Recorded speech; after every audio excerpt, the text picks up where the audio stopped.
First of all, it's a great privilege to be here, to be invited by you people. This invitation, all the sweeter because my daughter Akshata is in the class of 2006. This is an opportunity for me to look a little bit smarter in front of her because, as you all know, no man is a hero to his children.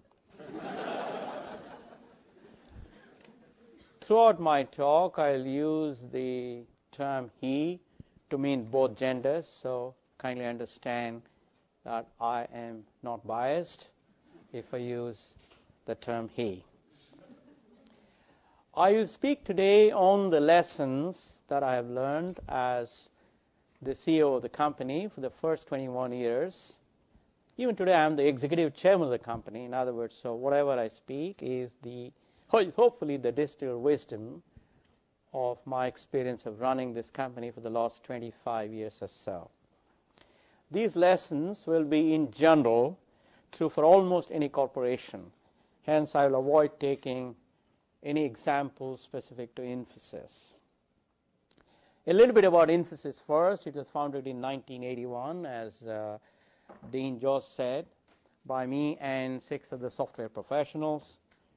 The mainframe monopoly had just ended or broken, with robust online transaction processing available on super mini computers running Multics kind of operating system. The PC revolution had just started, with word processors and spreadsheets being available on inexpensive computers.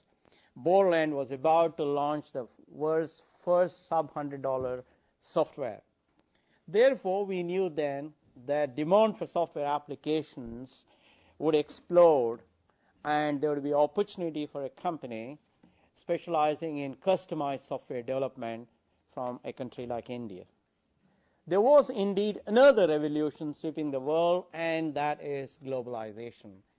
I define globalization as sourcing capital from where it is cheapest, sourcing talent from where it is best available, producing where it is most cost effective, and selling where the markets are. I would like to say where it is most profitable without being constrained by national boundaries.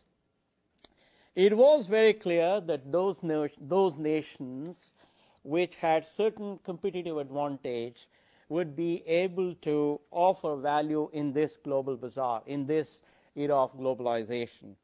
We knew India had a clear competitive advantage in customized software development because of the availability of large number of English-speaking technical talent. That's how Infosys was started. However, as Dean Joss pointed out, during the first 10 years, our growth was inhibited by excessive friction to business in India. It all changed thanks to the economic reforms of 1991. Let me give some data on Infosys of today. Last year, we closed the year at $2.15 billion, a net income of $550+ million, and today we have a market capitalization of approximately $20 billion. Banking and capital markets, retail, and high-tech manufacturing are the major areas of our specialization. We operate in 38 countries, and we have development centers in 7 countries, including the United States. The company has grown at 40+% during the last 10 years. We were listed in India in 1993, and we got listed on NASDAQ in 1999.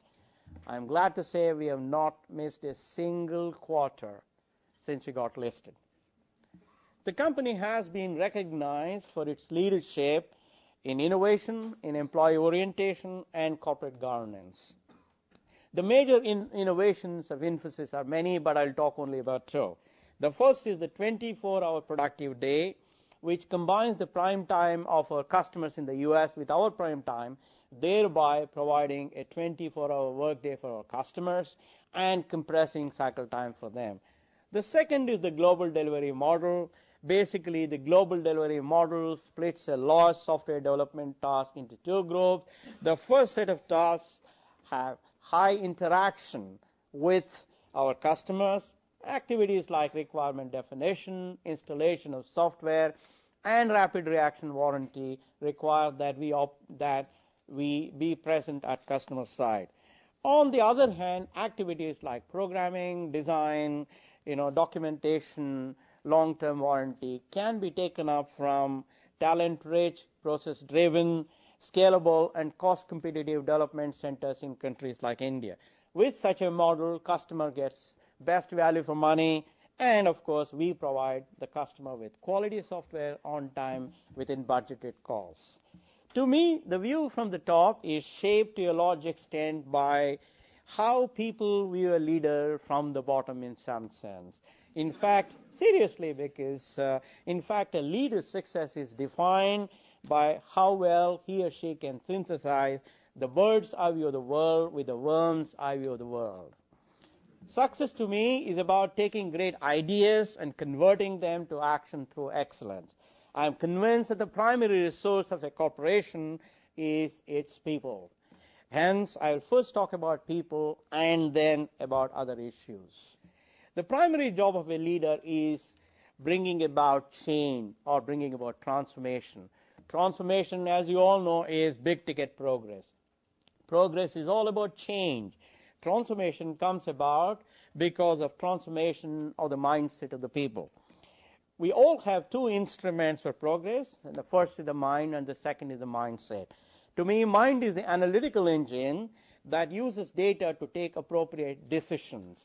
On the other hand, mindset is the set of distilled conclusions that we have gathered from our experience over the years.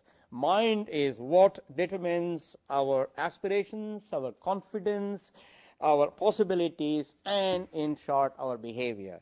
The task of a leader, therefore, is to change the mindset of people to become positive, to become confident, to become enthusiastic, daring, and open-minded, to accept change, to accept, great dreams. A leader does it by raising the aspirations of his people. In my opinion, aspiration is the main fuel for progress. Aspirations help people overcome tremendous odds by working hard and smart, making personal sacrifices, and putting the interests of the corporation ahead of one's own. Aspirations help people embrace the adage, a plausible impossibility is better than a convincing possibility. In 1981, when we were just 7 people and had revenues of $130,000, we set out to become the most respected corporation among 6,500 plus listed companies in India. It seemed at that time audacious, but it has happened today because of our aspirations. Most progress, I believe, gets hampered because there are many naysayers in the corporation. Whenever you propose something dramatic, you're not short of people who will come to you and say, don't you know our context, it is not possible here. Therefore, a leader has to overcome the naysayers' pessimism and make sure they give it a try. Most people see the context as a constraint, but leaders must see them as opportunities.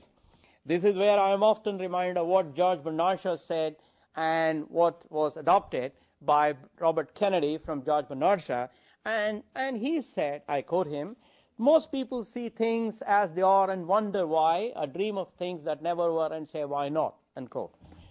Any progress, I believe, requires smartness, lots of hard work, and of course, sacrifice. To get people to make the sacrifices needed, a leader has to become credible and trustworthy. Credibility, I believe, is built through leadership by example.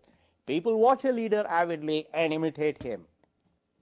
Every attribute of a corporation is exemplified by its leader.